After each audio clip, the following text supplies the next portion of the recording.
ఒక నాయకునిగా ఈ రాష్ట్రంలో ఒక ముఖ్యమంత్రిగా మహిళల్ని గౌరవించావా? వాళ్ళకి న్యాయం చేశావా?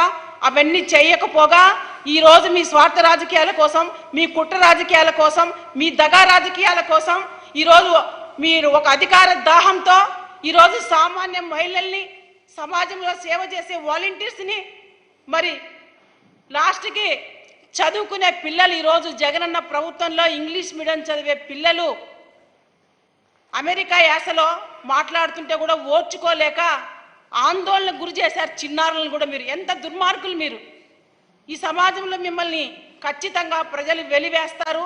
మిమ్మల్ని తరిమి తరిమి కొట్టే టైం కూడా ఆసన్నమైంది. మీ పాపాలు పండే టైం కూడా ఆసన్నమైంది. చంద్రబాబు నాయుడు, పవన్ కళ్యాణ్, మీరు గుర్తుపెట్టుకోండి. రాష్ట్రంలో మీరు ఇలాంటి వికృత చేష్టలు చేస్తూ ప్రజల్ని భయాందోళనకు గురి చేస్తూ కనీసం ఒక సాధారణ మహిళను కూడా చూడకుండా మీరు గీతాంజలిని ఎంత దారుణంగా సోషల్ మీడియాలో ట్రోల్ చేసి ఆమె చావుకు కారకులయ్యారే. ఈ చావుకు కారకులైనటువంటి పచ్చ సోషల్ మీడియా జనసేన మూకల్ని ఖచ్చితంగా ప్రభుత్వం చర్యలు తీసుకోవాలి. చట్టపరంగా వాళ్ళపైన యాక్షన్ తీసుకొని వీళ్ళని ఖచ్చితంగా కఠినంగా శిక్షించాలని చెప్పి ఆంధ్రప్రదేశ్ వైఎస్ఆర్సీపీ రాష్ట్ర మహిళా అధ్యక్షురాలుగా నేను ప్రభుత్వానికి విజ్ఞప్తి చేస్తున్నాను. ఇలాంటివి రాష్ట్రంలో జరగడానికి వీల్లేదు. ఖచ్చితంగా ఇలాంటి పునరావృతం కాకూడదని కూడా నేను వేడుకుంటున్నాను. ఎందుకంటే మహిళలకి రక్షణ కోసం జగనన్న దిశ చట్టాన్ని తీసుకొచ్చారు, దిశ యాప్ తీసుకొచ్చారు. 2000 ప్రజలు ఉన్నటువంటి గ్రామ సచివాలయానికి ఒక మహిళా కానిస్టేబుల్ నియమించారు. జగనన్న ప్రభుత్వంలో మహిళలకి ఇంత మంచి జరుగుతుంటే చూసి ఓర్చుకోలేక ఈ 4.5 సంవత్సర కాలం కూడా చంద్రబాబు నాయుడుకి ఒత్తాస పలుకుతున్న తన దత్తపుత్రుడు పవన్ కళ్యాణ్, తన సొంత పుత్రుడు లోకేష్ పచ్చ మీడియాని ఆసరాగా చేసుకొని విషంగక్తు బురద జల్లే కార్యక్రమాలు 4.5 సంవత్సర కాలం చేశారు. మీరు ప్రజల్ని పక్కదారి పట్టించాలనేది మీ రాజకీయ చతురతంతా కూడా. ఏనాడైనా మీరు ఈ రాష్ట్రంలో పేద వర్గాలకి, బీసీలకు, ఎస్సీలకు ఏదైనా న్యాయం చేశారా చంద్రబాబు నాయుడు? మీరు ఏనాడు చేశారు? మీ ప్రభుత్వంలో ఎవరికైనా న్యాయం జరిగిందా? సామాజిక న్యాయం అందిందా? బీసీలను ఓటు బ్యాంకుగా వాడుకొని ఓట్లు వేయించుకొని వాళ్ళని అవమానపరిచారే. బీసీలకు ఏదో 2 కత్తెరలు 2 ఇస్త్రీపెట్టెలు ఇస్తే బీసీలకు న్యాయం జరుగుతుంది అంటున్నాడు చంద్రబాబు నాయుడు. ఈరోజు బీసీలు ఆ పరిస్థితుల్లో లేరు చంద్రబాబు నాయుడు. జగనన్న ప్రభుత్వంలో సామాజిక న్యాయాన్ని అందిస్తున్నటువంటి జగనన్న ప్రభుత్వంలో ఎంతో గౌరవంగా ఈరోజు బీసీలు ఉన్నారు. ఈరోజు మహిళలకి రాజ్యాధికార పదవుల్లో, ఈరోజు సంక్షేమంలో, నామినేటెడ్ పనుల్లో 50% రిజర్వేషన్లు కల్పించి చట్టబద్ధత కల్పిస్తున్నటువంటి ముఖ్యమంత్రి ఈ రాష్ట్రంలో దేశంలోనే ఒక రోల్ మోడల్గా మహిళా సంక్షేమంలో నిలబడ్డారు ముఖ్యమంత్రి గారు. ఇవన్నీ చూసి ఓర్చుకోలేక సామాన్య మహిళలపైన మీ పచ్చ మీడియాని, మీ సోషల్ మీడియాని అడ్డం పెట్టుకొని ఈరోజు ఈ సమాజంలో ఏదో చేస్తామంటే చెల్లదు. చంద్రబాబు నాయుడు, పవన్ కళ్యాణ్, లోకేష్, మీ పాపాలు పండే రోజు దగ్గర పడ్డాయి, అతి దగ్గర పడ్డాయి. ఖచ్చితంగా రాష్ట్రంలో ఉన్నటువంటి 50% మహిళలందరూ కూడా ఈరోజు జగనన్న ప్రభుత్వంలో 80% సంక్షేమ పథకాలు అందుకున్నారు. రాజ్యాధికార పదవుల్లో 50%, ఈరోజు స్థానిక సంస్థల 50%. ఎంతో ఆనందంగా, సంతోషంగా అక్క చెల్లెమ్మలు జగనన్న ప్రభుత్వంలో ముందుకెళ్తున్నారు. ఖచ్చితంగా 2024లో మీకు ఈ రాష్ట్రంలో పుట్టగతులు లేకుండా తరిమి కొట్టే టైము ఖచ్చితంగా మహిళా మనులే తీసుకుంటారు చంద్రబాబు నాయుడు. ఇది మీరు గుర్తుపెట్టుకోండి అని కూడా చంద్రబాబు నాయుడుకి నేను ఈ సందర్భంగా హెచ్చరిస్తున్నాను. చంద్రబాబు నాయుడు ఏనాడైనా కూడా ఆయన నవ్యాంధ్రప్రదేశ్లో కాల్మని అడ్డం పెట్టుకొని ఎంతో మంది మహిళల మాన ప్రాణాలు దోచింది మీరు కాదా? ఎంఆర్ఓ వనజాక్షి ఇసుక మైనింగ్ ప్రశ్నిస్తే మీ ఎమ్మెల్యేని జుట్టుపట్టి ఈడ్చుకొట్టారే ఒక మహిళా ఎంఆర్ఓని మీరు కాదా? మీ ప్రభుత్వంలో కాదా? రిషితేశ్వరి అని ఒక పీజీ స్టూడెంట్ని కాలేజీలో ర్యాగింగ్ భూతం అడ్డం పెట్టుకొని ఆ అమ్మాయి ఆత్మహత్య చేసుకొని చనిపోతే ఆ ప్రొఫెసర్ని ఎంటేసుకొచ్చాడు చంద్రబాబు నాయుడు. చంద్రబాబు నాయుడు ఏనాడైనా తన ప్రభుత్వంలో, తన రాజకీయ అనుభవంలో మహిళల్ని కాపాడింది లేదు. ప్రతి ఒక్కరిని ఏడిపించడం, ప్రతి ఒక్కరిని నెట్టేయడం, ప్రతి ఒక్కరిని దగా చేయడం, మోసం చేయడమే చంద్రబాబు నాయుడు నేపథ్యంగా సాగింది. కాబట్టే ఈరోజు జగనన్న ప్రభుత్వంలో మహిళలు ఆనందంగా, సంతోషంగా ఉండడం వాళ్ళకి గిట్టడం లేదు. వాళ్ళ కండ్లలో మంట, కడుపులో బాధ. కాబట్టే ఇలాంటి వాటికి పాల్పడుతూ సోషల్ మీడియాను అడ్డు పెట్టుకొని ఈరోజు ఐటీడీపీ సోషల్ మీడియా ద్వారా కోట్ల రూపాయలు వెచ్చించి ఈరోజు దాన్ని నడుపుతున్నందుకు మీరు ఇందుకైనా మీరు నడుపుతున్నది సమాజంలో ఏం సంకేతాలు ఇస్తున్నారు ఈ సమాజంలో మీరు? సోషల్ మీడియా అంటే ప్రజలకు మంచి జరగాలి, సమాజం ఆరోగ్యంగా ఉండాలి, ఈ విధంగా ఆలోచించాలి ఒక నాయకునిగా. నువ్వు నీ స్వార్థ రాజకీయాల కోసం, నీ అధికార దాహం కోసం ఒక నిండు ప్రాణాన్ని బలిగొన్నారే మీరు. ఎంత దుర్మార్గం ఇది!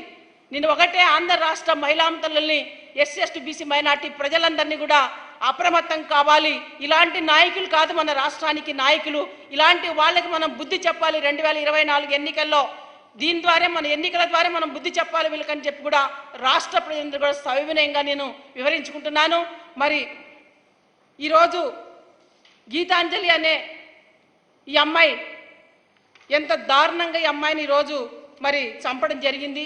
సోషల్ మీడియాలోన సజ్జ అజయ్ అనే తెలుగుదేశం పార్టీకి చెందిన మరి యూత్ ప్రెసిడెంట్ అంటే ఈ అబ్బాయి, మరి ఒక యువకుడు, మరి నీకు చెల్లి లేదా తమ్ముడు, నీకు అక్క లేదా, నీకు అమ్మ లేదా, ఒక ఇద్దరు చిన్నారులు ఉన్నటువంటి తల్లిని, అత్త మామ తల్లి ఉన్నటువంటి ఒక ఇల్లాలని ఇంత దారుణంగా సోషల్ మీడియా ట్రోల్ చేసి ఇంత దారుణంగా ఒడిగట్టి సమాజం అనేది కూడా మర్చిపోయి మృగాల్లాగా ప్రవర్తించి రాబందుల్లాగా ప్రవర్తించి ఆ అమ్మాయిని హత్య చేశారే, ఎంత దుర్మార్గం ఇది!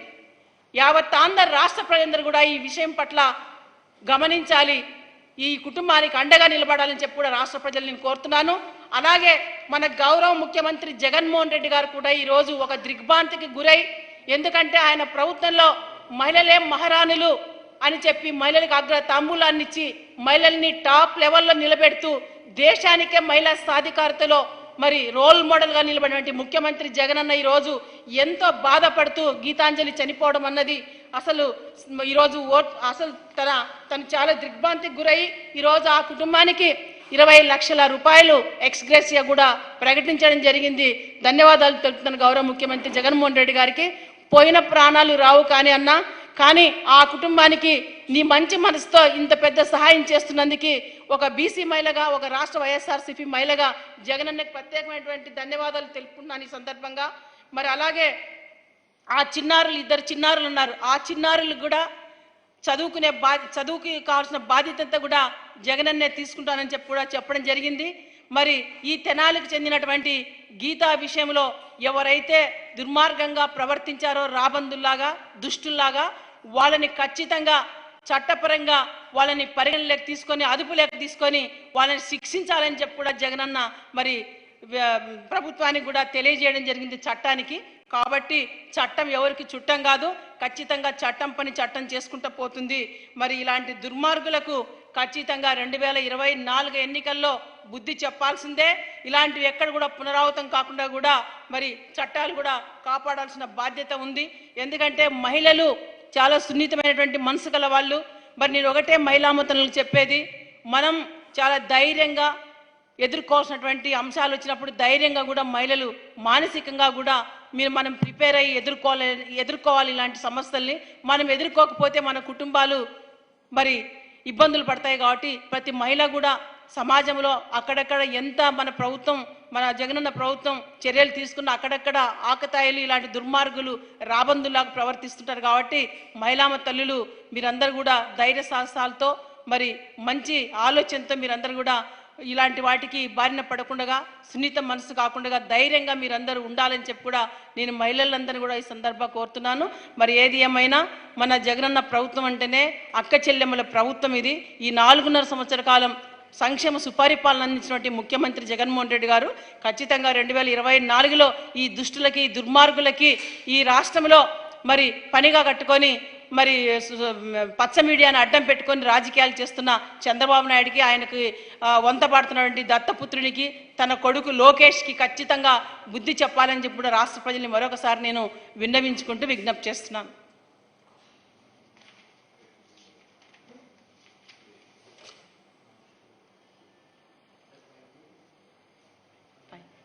బాగానే వచ్చింది.